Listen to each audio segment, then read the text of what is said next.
Hello दोस्तों। हमारा हर प्रयास कुछ लोगों को नेगेटिव ही लगता है। अगर हम ऐसे लोगों की बातों पर ध्यान देंगे तो कभी सफल नहीं हो पाएंगे, जिसका सार यही है, हमें लोगों की नेगेटिव बातों पर ध्यान न देकर अपने लक्ष्य की ओर बढ़ते रहना चाहिए। एक बार एक गांव में पहाड़ पर चढ़ने की प्रतियोगिता हुई। पहाड़ की चढ़ाई सीधी थी, इसलिए उस पर चढ़ना आसान नहीं था, लेकिन फिर भी बहुत से लोगों ने उस प्रतियोगिता में हिस्सा लिया और गांव में प्रतियोगिता को देखने वालों की भीड़ भी जमा हो गई। हर तरफ शोर ही शोर था। प्रतियोगिताओं ने चढ़ना शुरू किया, लेकिन सीधे पहाड़ को देखकर भीड़ में एकत्र हुए किसी भी आदमी को यह नहीं यकीन हुआ कि कोई भी व्यक्ति ऊपर तक पहुंच पाएगा। हर तरफ यही सुनाई दे रहा था, अरे ये बहुत कठिन है, इनसे नहीं हो पाएगा, ये नहीं चढ़ पाएंगे। जो भी आदमी कोशिश करता वो थोड़ा ऊपर जाकर नीचे गिर जाता।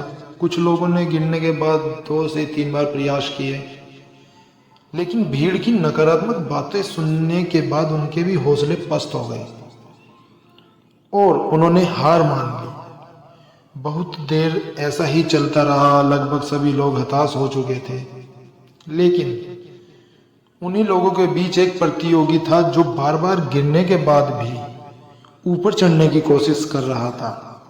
वो लगातार ऊपर की ओर बढ़ता रहा और अंततः वो सीधे पहाड़ के ऊपर पहुंच गया और प्रतियोगिता का विजेता बन गया।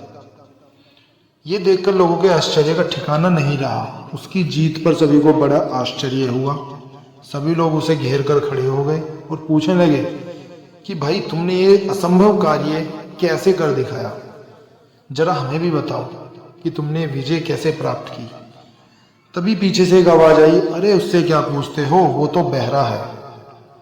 तो इससे आप समझे क्या साबित होता है? कई बार हम लोगों की नकारात्मक बातें सुनकर अपनी काबिलियत पर संदेह करने लग जाते हैं। इसी कारण जीती हुई बाजी भी हार जाते हैं। याद रखें कि जीवन में नकारात्मक बातें करने वाले बहुत लोग मिलेंगे।